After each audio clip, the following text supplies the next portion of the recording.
नमस्कार मंडळी, मी साक्षी. तर आज आपण पाहणार आहोत होममेड ब्रश घरच्या घरी कसा बनवायचा.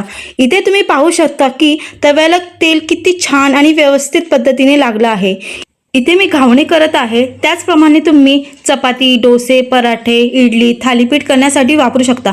आणि हो, या ब्रशसाठी खूप कमी साहित्य लागतं आणि हे साहित्य आपल्या घरच्या घरी मिळून जातं. तर चला मग आपण हा ब्रश कसा बनवायचा ते पाहूया. इथे नारळ घेतलेला आहे. जी वरच्या बाजूला शेंडी असते ती आपण वापरणार आहोत. इथे गोधडी शिवायचा टणक दोरा घ्यायचा आहे, कंगवा घ्यायचा आहे स्वच्छ, एक स्टिक घ्यायची, कात्री घ्यायची आणि नारळाची शेंडी. सर्वात आधी नारळाची शेंडी घ्यायचं आहे आणि कंगवा घ्यायचा आहे. त्याला अशा प्रकारे विंचरून घ्यायचं आहे, चांगले त्याला मोकळं करून घ्यायचं आहे. आणि खालची बाजू आहे ती कट करून घ्यायची आहे अशा पद्धतीने.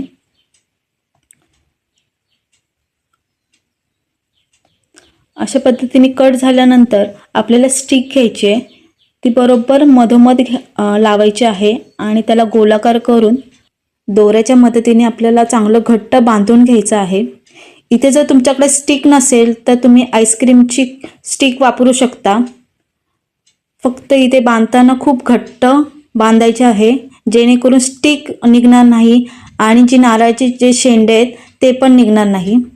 अशा प्रकारे चांगलं घट्ट गुंडाळून घ्यायचं आहे. आता इथे आपण दोरा कट करून घेणार आहोत आणि चांगली गाठ बांधून घ्यायची आहे, जेणेकरून निघणार नाही. पहा किती सोप्या पद्धतीने हा आपला ब्रश तयार झालेला आहे. फक्त आता आपल्याला हे वरचे जे एक्स्ट्राचे जे शेंडेचे भाग आलेले आहेत ते कट करून घ्यायचे आहेत. तर तयार झालेला आहे आपला होममेड ब्रश. आणि हा आपण वापरण्याआधी स्वच्छ धुवून घ्यायचा आहे आणि वापरून झाल्यानंतर स्वच्छ धुवून ठेवायचा आहे. नेक्स्ट टाईमला आपण वापरू शकतो. त्याचबरोबर आपला घावणं पण रेडी झालेला आहे. तर कसं वाटलं तुम्हाला हा होममेड ब्रश, नक्की सांगा कमेंट करून.